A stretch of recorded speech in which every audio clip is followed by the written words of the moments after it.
તો હાલો જય માતાજી, હર હર મહાદેવ. કેમ છો બધા? મજામાં ને મજામાં જ રહેવાનું. તો સ્વાગત છે મિત્રો નવા વ્લોગની અંદર. તો ભાઈ ઘણા દિવસ પછી આપણે વ્લોગ લઈને આવી ગયા છે, બરાબર. કામકાજગીરીમાં બહુ જ બીજી હતા અને દર વ્લોગમાં તમને એમ જ કહું છું કે ઘણા દિવસ પછી વ્લોગ આવ્યો છે, બરાબર છે. તો ચેનલને કરી નાખો સબસ્ક્રાઈબ, મિત્રોમાં કરી નાખો શેર, બરાબર છે. આજે આપણે માંડવી પાવાની છે, બરાબર છે. અલે માંડવી પાવાની છે, ગાય તારે જે કરવાનું એ કરી લે. મોટર આમાં ચાલુ કરવી માંડવીમાં, અને એક આમાં તુવેરમાં ચાલુ કરવી છે, બરાબર. એટલે તારે જે કરવું હોય કર, ત્યારે ફટાફટ કમ્પ્લીટ થઈ જાય, બરાબર. અને કેમ છે બધે કહુરિયાને એમ લાગતો હોય છે ને કે ભાઈ કરેણનો વ્લોગ બંધ થઈ ગયો તે મોજ. એવું નહીં ભાઈ, તમારું ભાઈ એન્ટ્રી કરી ગયો છે પાછો સોશિયલ મીડિયામાં, બરાબર છે. ઇન્સ્ટાગ્રામમાં, ફેસબુકમાં અને યુટ્યુબમાં, બરાબર છે. તો એક નવું ચેનલ ખોલી નાખ્યું છે મિત્રો, ગુજરાતનો સફર, બરાબર. તો એ ચેનલને પણ સબસ્ક્રાઈબ કરી નાખજો. એમાં આપણે નવી નવી જગ્યા ફરવા જઈશું ને એ તમને તમામ વિડીયોમાં બતાવીશું, બરાબર છે. તો અત્યારે હું જાઉં છું મોટર ચાલુ કરવા, બરાબર. અને તમે આવો મારા ભેગા, અને માંડવી દેખાડો, સોયાબીન દેખાડો અને અડદ પણ દેખાડો. તો હાલો ચાલો મારા ભેગા મિત્રો. એક મોટર છે ને આપણે આમાં ચાલુ કરવાની છે, આ સોયાબીન મેં તુવરમાં, બરાબર છે. તુવર જુઓ તમે, મારી હાઈટ છે 5.5 ફૂટથી ઉપર, અહીં સુધી આવી ગઈ છે, બરાબર.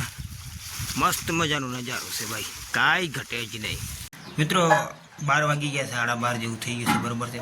એટલે હું તો ખાવા બેસી ગયો છું, અને રિંકુ નથી ખાવા બેઠી, કારણ એને કામ ધંધો કંઈ કરવો નથી, બરાબર. અને ભૂખ શું લાગે, આપણે જેવા કામ કરતા આપણે ભૂખ લાગે. તું ક્યાં કામ કરશું પણ, હે? કાંઈ વાંધો નહીં. જો તમને ખાવામાં રોટલી છે,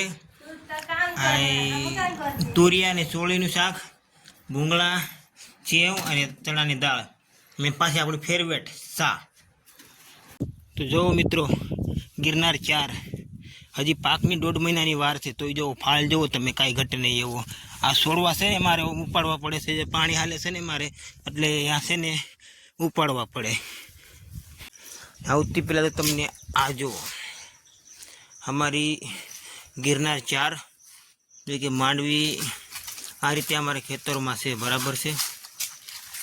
આ છોડવા જે ઉપાડેલા છે ને મિત્રો, એ છોડવા એ છે કે જે હું નાકાવાળું છે ને, એમાં નાકામાં મને નડે છે ને એ ઉપાડવા પડે, એટલે એ છોડવા આ છે. પણ એમાં ફાલ છે ને ભાઈ જોરદાર, 1 નંબર માલ છે. આ જુઓ તમે, આ જુઓ.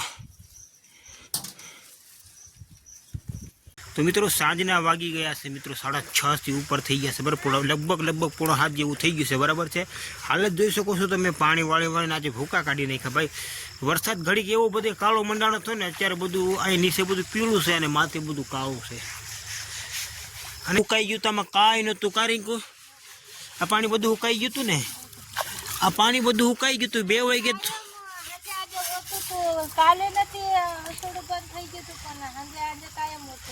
તો ઈ છે જો. હવે છે ને મિત્રો 2 વાગ્યા પછી આમાં થોડું કરતા હાંજે પાણી છે ને આટલું બધું આમાં હાલવા માંડી ગયું છે, બરાબર. આમાં ઓખળામાં, અને હું અને મારા સેટ અમે અડધે લગી તો આટોય મારવા ગયા હતા જે ઓખળે છે અહીંયા, પણ કોઈને ત્યાંથી પાણી આવ્યું નથી. અમે કપામાં પાણી એવું પાવેલું છે, પણ એ ખેતરમાંથી છે ને ઓખળામાં પાણી આવ્યું જ નથી. હવે એ કેમ આ ઓખળામાં પાણી આવ્યું તમને કહું. અમારા સેટને કહેવાનું એમ છે ભાઈ કે જેમ તડકો પડે ને એમ કે પાણી આવે, કે ખેતરમાં જે રેસર જમીન હોય ને એમાંથી પાણી આવે. હવે શું બનાવશે એ આજ આપણને ન ખબર પડે, પણ કાલના વિડીયોમાં તમને આનું પાણીનું હકીકત શું છે એ તમને કાલ છે ને ફાઇનલી જણાવી દઉં. કારણ કે અત્યારે અંધારું તો આવે છે, મોડું થઈ ગયું છે, અત્યારે જવાય નહીં, કારણ કે અહીંયા પડતર જમીન છે, ત્યાં ગમે જાનવર હોઈ શકે છે, બરાબર છે. તો કાલ છે ને, કાલના વ્લોગમાં તમે જોઈજો ને કે આનો રહસ્ય મારે જોવું છે કે ભાઈ આમાં કારણ શું કામ પાણી આવ્યું છે, બરાબર.